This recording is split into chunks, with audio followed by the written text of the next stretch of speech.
à tous, c'est Hermès, j'espère que vous allez bien, j'espère que vous aviez apprécié la vidéo d'il y a 48 heures. Je n'ai pas pu en tourner une hier, j'étais dans les transports, à peu près 17 heures de vol. Je suis bien arrivé en Asie, je vous avais posté ça directement dans Annonce au niveau du Discord des rois du marché. On va parler Bitcoin, on va faire un petit tour d'horizon, on aura la clôture demain.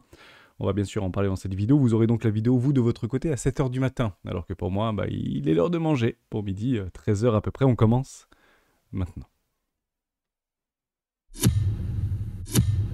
Alors, pour commencer, je vous invite toujours à rejoindre le Discord des rois du marché. Vous trouverez dans la description à l'intérieur une documentation qui s'appelle la stratégie des 4 rois. N'hésitez pas à l'utiliser, vous en imprégner, vous en inspirer pour vous aussi. Trouvez votre propre style d'investissement, que ce soit sur le court, moyen, long terme, voire très long terme. Je suis personnellement plutôt investisseur de mon côté et travaille depuis plusieurs années sur les cryptoactifs et les marchés plus traditionnels. On va plutôt se concentrer sur des cryptos et peut-être si j'ai le temps demain, je vous ferai plutôt une vidéo top crypto que j'ai dû repousser avec quelques actions puisqu'il y a quelque chose qui est très intéressant qui est en train de se passer actuellement, surtout par rapport aux tensions qui commencent à redescendre doucement, notamment côté pétrole, notamment côté inflation et notamment côté balance sheet de la Fed. On va en parler dans cette vidéo, je trouvais ça extrêmement intéressant. Côté Bitcoin, on va relativement vite, hormis le fait qu'on est en train peut-être d'assister à un fake out, notamment sur des timeframes en weekly par rapport à notre RSI. On l'avait mis ensemble il y a quelques temps, je ne sais pas si vous vous en souvenez, je vais essayer de reprendre au niveau de mes gris-gris si j'avais fait quelques annotations. Je ne les vois pas et je vais essayer de les reprendre quand même. C'était où? Bon, je ne sais plus où est-ce que c'était, sur quelle charte. Bon, c'est pas très grave, mais je vous avais dit, j'aimerais qu'on clôture en fait une bougie en weekly au-dessus, finalement de ces résistances. Vous l'avez exactement ici, vous voyez là, juste là. Je suis sur mon récit en 14 périodes, et on a fait donc un espèce de fake out avec une petite structure en W weekly ici, et on revient chercher en fait des résistances, tout simplement. Donc, bravo pour le RSI, on est bien revenu chercher cette oblique ici, cette petite trendline qui faisait office en fait de support, maintenant qui faisait office de résistance, et on très probablement en train de la clôturer, tout simplement. Donc on l'avait clôturé la semaine dernière, et on est en train de faire donc ce qu'on appelle l'acceptation. Donc on a eu la émotion, confirmation, ici acceptation, dans le but de voir une accélération, pourquoi pas pour aller chercher le haut du range, c'est exactement ce que je vise depuis quelques jours maintenant, voire quelques semaines, tant qu'il n'y avait pas en fait de catalyseur ou de news extrêmement forte pour aller casser ces supports au niveau des 25 000 $, à partir du principe qu'on ne les casserait pas, et c'est exactement la même chose au nord en réalité. Donc on n'a pas réellement de catalyseur pour pouvoir casser notre range au nord, et probablement qu'on ne le fera tout simplement pas, donc on peut aller chercher un petit peu de liquidité. On bloque sur quelques trendlines baissières ici, première trendline ici avec le petit breakout juste là qui a été prise de profit, vous savez, les trendlines baissières sont pour les acheteurs, des plays pour prendre des TP, donc ici TP numéro 1, potentiellement ce qui est en retard TP numéro 2 dans une zone de rechargement, ici potentiellement TP numéro 3, à quel point on a la possibilité de prendre des TP sur ce marché.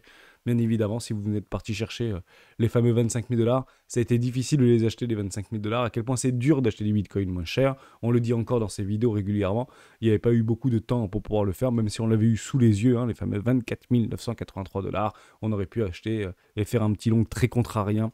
Certains attendaient un tout petit peu plus bas, voire un C118 ici sur un point algorithmique parfait, mathématiquement parlant, pour aller éventuellement chercher un play sur les 24 260. On n'y est pas allé jusqu'à preuve de contraire, ça ne veut pas dire qu'on n'ira pas dans un futur plus ou moins éloigné, et on vient chercher donc des obliques et des trendlines baissières qui sont des TP. Pour nous, donc ici, premier TP ou deuxième ou troisième TP, mais grosso modo, on a eu le temps de le prendre, et vous êtes actuellement en train de travailler la seconde oblique de l'inter, entre guillemets, range ici, plutôt dans un canal descendant, avec des résolutions qui sont généralement haussières, il faut le savoir, les canaux descendants, c'est plutôt de la réaccumulation pour aller faire en fait des cassures et des breakouts haussiers. On est en train de bloquer dessus pour aller chercher un autre objectif, 29 400 $. Ce sera donc un TP supplémentaire pour les acheteurs ici. Et à quel moment on prend des positions vendeuses sur des trendlines acheteuses, toujours contrarien dans cette idée en fait finalement de play si vous voulez. Donc si je voulais en fait moi personnellement alimenter un short, de couverture, pas forcément pour gagner et acheter moins cher, pas vendre en spot pour acheter moins cher, pas du tout. Éventuellement un short de couverture, je le prendrai sur cette magnifique trendline ici, jaune, aux alentours des, si ça se vient assez rapidement, donc je doute, pour le coup que ça se fasse pendant le week-end, mais bon, soyons jamais sûrs de rien. Ici sur les 30 000, si c'est à peu près 30 000 $, à peu près 30 700 $, et si ça prend plus d'une semaine ou 2 semaines, ce sera les 32 000, et pourquoi pas la target d'Hermès, les 33 000 $ qui seraient éventuellement pour début novembre. On peut l'attendre comme ça, clairement avec une poche de liquidité parfaitement ciblée, et le premier arrêt de tout le précédent mouvement, qui pour moi signera très probablement un range potentiel long terme, en vue de la living et en vue de faire une correction comme il en existe tant sur ces marchés. En parlant de correction, on regardera juste après au niveau du pétrole, puisqu'il y a eu des news qui sont parues, donc on l'attendait ça hier, c'est arrivé, et bah, finalement le pétrole l'a bien pricé, on va le regarder juste après. Côté Ethereum, toujours la même chose, on est en train de travailler ce premier arrêt, toujours sur résistance ici, donc il faisait précédemment office de support.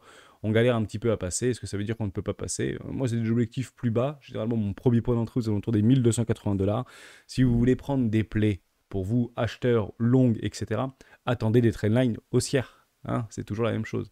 Donc ici, ce serait clairement éventuellement un play pour acheter potentiellement ou prendre des TP pour les vendeurs à découvert qui se ferait en fait une pression acheteuse pour les vendeurs, donc pour les acheteurs pression acheteuse et prise de TP pour les vendeurs sur cette oblique ici.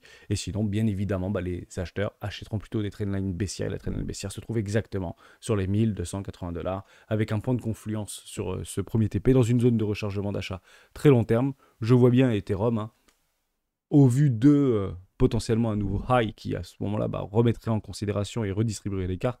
Actuellement, tant qu'on ne vient pas à casser les 2200 $, je reste complètement focus sur mon play, mais ça peut arriver dans une semaine, comme dans 2 semaines, comme dans 6 mois. Hein. Je suis parfaitement préparé à le vivre, bien évidemment. On pourrait potentiellement prendre des longues là-dedans aux alentours des 1280. Sinon, c'est clairement du trade contrarien ou voir les premiers arrêts, donc c'est pas complètement possible, mais généralement, ça marche pas si facilement. Ethereum est un petit peu plus faible, jusqu'à preuve du contraire, et on est toujours donc sous résistance des fameux 1680 $. Voilà pour ça. On fait quelques petites news très intéressantes. On va commencer par quelque chose de très pertinent, c'était le chômage. On l'attendait à 3,7, il est sorti à 3,8, donc un emploi stable aux États-Unis, hein, juste ici, hein, c'est quelque chose de très important. Donc c'était vendredi à 14h30. Bon bah, plutôt de bon augure, tant qu'on ne dépasse pas pour moi personnellement les 4,1, un petit peu à l'image de Jérôme Powell. Pour moi, on ne regardera pas cet indicateur et ce ne sera donc pas un risque à prendre en considération vis-à-vis du marché. Côté Fed balance sheet, je regarde également très, très attentivement. On recache ici à peu près 50 milliards de dollars à côté de la Fed. Donc on continue à réduire le bilan. Jérôme Powell est parfaitement dans les clous. Rien ne se passe actuellement. Donc, ma foi, est-ce qu'on le prend en considération? Non, puisque tout va bien, finalement. Donc, tant qu'il n'y a pas de modification de la dynamique interne au niveau des objectifs ou par rapport aux informations que l'on a à un instant T, à ce moment-là, le marché continuera à faire ce qu'il sait parfaitement faire, naviguer de poche en liquidité, sans pour autant prendre de directionnel. Ça, je pense aussi que c'était très important. Côté au niveau des augmentations des taux, est-ce que le marché est plutôt enclin à une augmentation des taux ou pas du tout enclin à une augmentation des taux? Je vous le fais en 1000, on repasse quasiment sur du 80, de 70-30, 80-20. Pour l'instant, le marché décide qu'il n'y aura plus d'augmentation des taux. Et il faut le prendre en considération puisqu'on reste dans un range. Il n'y aura pas forcément de direction, que ce soit fortement à la hausse ou fortement à la baisse, puisque les incertitudes persistent actuellement. Je vous fais une petite news qui m'a beaucoup plu, c'est celle-ci. La banque des banques, BRI, veut s'en prendre maintenant à la DeFi et tracer vos cryptos avec Atlas. Donc généralement, c'est pas la banque des banques, c'est pas la BRI qui s'occupe de ça, c'est plutôt les régulateurs. Mais bon, à un moment donné, qui ira le plus vite pour pouvoir réguler, pour pouvoir contrôler l'ensemble de nos cryptoactifs. Donc c'est pas quelque chose à avoir peur, il faut juste comprendre que ça avait déjà été fait depuis plusieurs années maintenant sur le Bitcoin, et à quel point c'était facile de tracer des transactions sur Bitcoin, puisque c'est clairement un livre ouvert, hein, c'est une encyclopédie, vous allez juste chercher le mot et puis vous trouvez votre transaction, il n'y a aucun problème avec ça. Là, il s'attaque à la blockchain Ethereum et notamment de la DeFi. Bien évidemment que la DeFi finira par être régulée, finira par être encadrée, et généralement on tape fort pour après derrière en ouvrir mais doucement les vannes et sans régulation, pas d'adoption bien évidemment. Donc je suis très heureux de le voir. Ça peut paraître peut-être un petit peu brutal parce que on vient encore nous enquiquiner sur notre propre terrain de bande, mais partez du principe que si vous voulez recevoir la smart money avec les bras grands ouverts, il y aura besoin en fait de cette régulation et d'un cadre juridique extrêmement clair. Alors oui, ça fera pas plaisir à tout le monde, ça fera certainement pas plaisir à nos libertés, mais c'est bien évidemment nécessaire pour laisser finalement ce marché et ces ruptures technologiques s'apprécier au sein de la population et pour pouvoir accompagner cette adoption. Donc je ne vais pas le lire à tort et à travers, mais partez du principe que tout le monde y met son nez, et c'est pas forcément une mauvaise chose en soi. Ne le prenez pas comme de mauvaises nouvelles. Voilà. Si on peut le prendre en fait à première vue comme une restriction de nos libertés, moi je le prends plutôt comme une accélération de l'adoption préméditée. Voilà, tout simplement. Comme ça je vous fais un petit peu le résumé, mais je reste complètement dans cette ligne de mire, tout simplement. Je vous fais juste un tout petit tour, je trouvais ça plutôt sympa à observer, puisqu'on ne savait pas jusqu'où ça allait s'arrêter par rapport au prix du baril. Donc on a eu la réponse finalement avec le prince saoudien qui a plutôt été mesuré dans son discours, alors que beaucoup attendaient encore un nouvel tour de manivelle. Bon, partez du principe que ces gens-là savent à peu près ce qu'ils font, ce qu'ils disent, généralement ils le font, comme par exemple retrouver un prix du baril aux alentours des 100 $. Mais finalement, son discours était plutôt mesuré, on va le voir ensemble. Et la raison pour laquelle il y a eu un décrochage assez sévère au niveau de l'UK Wall, ici à peu près de 10% depuis les 3 derniers jours, juste là, avec une petite structure d'ailleurs, donc moins 12%, avec une structure en même top ici en weekly qui est en train de se dessiner tout tranquillement. Vous avez ici en 3 barres, hein, avec une clôture ici plutôt pas très bullish. Sur quoi? Sur un premier arrêt, vous le regardez comme moi, c'est rure J cal, et partez du principe que ça peut faire exactement la même chose sur Bitcoin. Partez du principe qu'il y a beaucoup de liquidité sur le Brent, donc c'est incommensurablement plus élevé en termes de volume négocié chaque jour que sur nos cryptoactifs préférés, comme vous pouvez bien sûr l'imaginer. Et c'est clairement chirurgical, et c'est clairement ce que j'attends moi personnellement actuellement sur Bitcoin. Donc si vous voulez sur Bitcoin, on est à peu près ici. Voilà, on est en train de jouer là-dedans, on n'est pas allé chercher le premier arrêt, on finit par y aller, puis il y a une réaction de marché, généralement des TP, et tout le monde est à peu près d'accord pour dire que on est dans un range, quoi, hein, et puis actuellement sur pétrole, on est dans un range. Donc ça vient de où ce catalyseur? Ça vient d'où cette vilaine bougie là, avec moins 10%? Ça vient juste d'ici, donc je l'ai trouvé sur... je salue nos amis algériens, ici, donc je trouvais ça sympa parce que ça a parfaitement été bien résumé. Après plusieurs jours de hausse, le prix du pétrole se sont effondrés jeudi 5 octobre. Ils sont passés sous la barre des 90$ pour la première fois depuis plus d'un mois. Ce prix a été durement impacté par le recul de la demande, mais aussi également par l'augmentation considérable des stocks d'essence aux États-Unis. Donc on l'attendait ça. Hein, on se disait souvent depuis quelques jours maintenant, mais les datas on les a bien évidemment, on pourra le regarder, ensemble, c'est plusieurs millions de barils qui ont été stockés par les États-Unis en l'espace d'un mois. Donc ça a commencé depuis juillet 2023, donc il y a que 2 mois en arrière. Et là, il confirme en fait cette accélération de pouvoir en fait renforcer ses stocks stratégiques et les stocks aux États-Unis. Donc ce qui est acheté n'est plus à acheter. Hein, vous n'allez pas me contredire par rapport à ça. Et là, ce sont des datas que nous avons tout simplement observées. Donc le prix du pétrole recule extrêmement fortement puisque les Américains ont déjà confortablement rempli leur stock stratégique pour l'année à venir, en tout cas pour l'hiver à venir. Ça ne change pas, ce n'est pas différent hein, avant l'hiver. Fin d'été, des automnes, on remplit les stocks stratégiques. Ils l'ont fait de façon peut-être un tout petit peu plus agressive, ce qui a d'ailleurs très probablement eu pour conséquence ce magnifique petit rallye haussier sur le prix du baril, au 3,82. On se fait quelques petits trades contrariens, comme ça on fait pas une vidéo trop longue, hein, ça permet un petit peu de discuter, on refera quand même le top crypto et des actions demain. J'aurai le temps de la tourner dans la journée sans aucun problème, cette vidéo pour demain. Vous l'aurez le dimanche, on est un petit peu décalé, mais c'est pas très grave, j'espère que vous m'en tiendrez par rigueur. Je serai de retour en France d'ailleurs le 27 octobre, mais d'ici là on aura le temps de faire des lives, on aura le temps de discuter ensemble, soyez complètement rassurés. Je serai juste décalé par rapport à vous, donc on le fera plutôt le matin. Et on fait quelques trades contrariens qui tournent hein, depuis maintenant quelques jours, et juste après on revient sur Ichimoku Kinkoyo, puisqu'on voit pas mal de bloqueurs dynamiques qui sont en train de se mettre en place. Je vous en avais parlé de quelques-uns, je vous avais parlé de Atom Cosmo, notamment, sur un petit trade contrarien, on l'avait pris juste ici, on va regarder un petit peu où est-ce que ça en est. Puisque quand on prend des trades contrariens, on les laisse tout simplement, donc on n'est pas impacté. Donc on a vu un magnifique, on l'avait pris juste ici, hein, ce trade contrarien sur une petite poche de liquidité. On avait commencé à faire ce petit rallye, on voulait prendre nous les 0,50 de tout le précédent mouvement. Actuellement ça a été rejeté. Est-ce que ça veut dire qu'on l'arrête? Est-ce que ça veut dire qu'on l'enlève? Est-ce que ça veut dire qu'on le supprime? Non, pas du tout. On va le garder tranquillement, ce petit trade contrarien, et il n'y a pas plus de choses à dire. Hein. Moi j'attends tout simplement une forme de latéralisation pour aller breakout hein, et aller chercher nos 0,50 du précédent mouvement. Après, ça peut très bien faire un truc comme ça, ou ne pas du tout y aller. Ça reste un trade complètement prenable, bien évidemment. Moi, je suis toujours dedans. Et j'attends qu'il vienne me file tout simplement. On avait pris Avax, qui était en train de se faire massacrer, qui était en train de se faire piétiner, alors qu'on avait eu des bonnes news par rapport notamment à Amazon. Et qu'est-ce qui se passe avec Avax?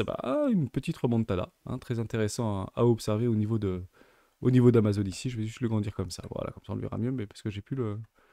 Ah, je sais pourquoi. Je vais pas le mettre en pourcentage. Je vais le mettre en normal. Voilà, ça marche beaucoup mieux. Je comprenais pas pourquoi j'avais pas la main. Donc on vient chercher éventuellement le 3,82 ou le 0,50. Moi personnellement, je vais chercher le 0,50. J'avais un peu de négation de tout le précédent mouvement sur un investissement 3. Finalement, je l'ai pas pris. Je prendrais peut-être le roi de pique ici sur un investissement 2 puisque les structures ne sont pas données et le marché me donne pas de données.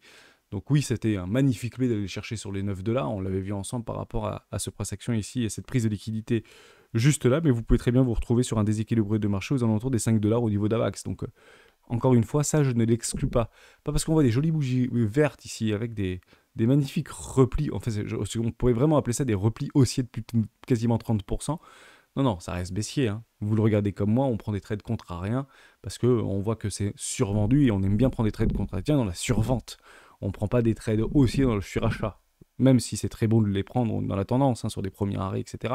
Mais actuellement, nous ne sommes pas dans des tendances. Et si on doit avoir des tendances ici, on est plutôt dans des tendances baissières, finalement, au niveau de nos cryptoactifs préférés.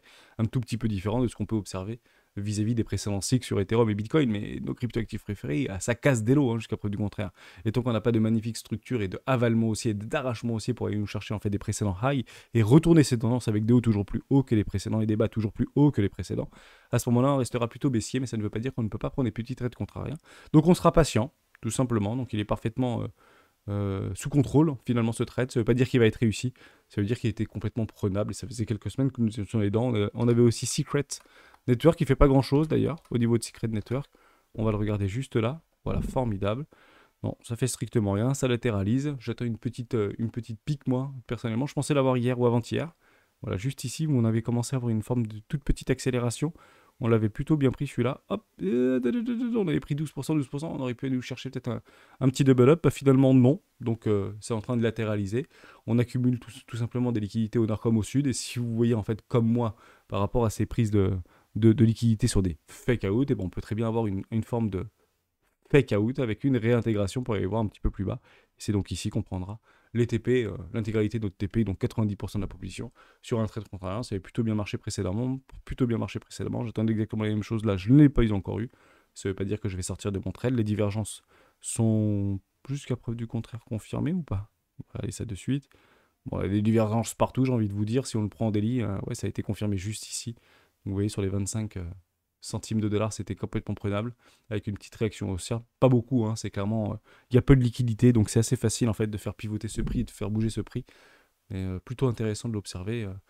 Est-ce qu'on a des magnifiques divergences haussières ou pas au niveau du weekly? On est en train de l'observer. Ah ouais, une magnifique divergence haussière potentielle. Hein, jusqu'à preuve du contraire au niveau du weekly. Il faudrait qu'on vienne clôturer au-dessus des 40 centimes de dollars. Merci, tu déconnes, c'est beaucoup trop loin. Ouais, bah non, c'est la réalité. Si vous voulez confirmer cette divergence haussière en weekly, il faudra venir au-dessus des 0,39 centimes de dollars sur Secret. On aurait bien sûr pris un OTP, mais ça ne veut pas dire qu'on ne peut pas prendre des investissements avec des magnifiques structures et un retour, entre guillemets, de la volatilité, mais plutôt en faveur des acheteurs ici, et c'est clairement ce qu'on attendra. Je vous fais juste un tout petit tour, puisque j'y étais au niveau d'Ishimoku Kinkoyo. Comme ça, on le clôture par rapport à ça. Hein. C'était vraiment pour faire un petit tour d'horizon, mais il ne s'est pas vraiment passé grand-chose sur les marchés financiers. On reste plutôt spectateur un petit peu de ce marché au sein des ranges. Donc on n'a pas... Ça ne veut pas dire qu'il n'y a rien à dire. Ça veut plutôt dire qu'on est plutôt attentiste. Hein, et parfois, la meilleure chose à faire, c'est de strictement ne rien faire. On se met un petit coup d'Ishimoku Kinkoyo. On a toujours ces petits bloqueurs. Ici, au niveau de Kijun, on vient de travailler sur une bougie de contrôle. Si on clôture comme ça en weekly, hein, sachez que c'est une bougie de contrôle. Après, on mettra donc deux bandes de range à partir de la semaine prochaine. Vous pouvez d'ailleurs... le faire dès maintenant. Vous mettez ici, si on vient casser ici et clôturer en dessous, bah, c'est plutôt bien. Alors actuellement, la clôture n'est pas validée, hein, elle sera clôturée donc dimanche à 2h du matin. Et si on vient clôturer au-dessus des 28 000 $, bah, partez du principe que c'est plutôt une continuation haussière pour aller faire quoi? Un petit tour en haut du range, tout simplement. J'espère que je vous ai aidé. J'espère qu'on aura l'occasion de se retrouver peut-être demain matin pour une top crypto des membres. Je vais essayer de le préparer cet après-midi si j'ai un petit peu de temps. Et je vous dis à très bientôt et on se retrouve demain dans une prochaine vidéo des rois du Bitcoin. Ciao!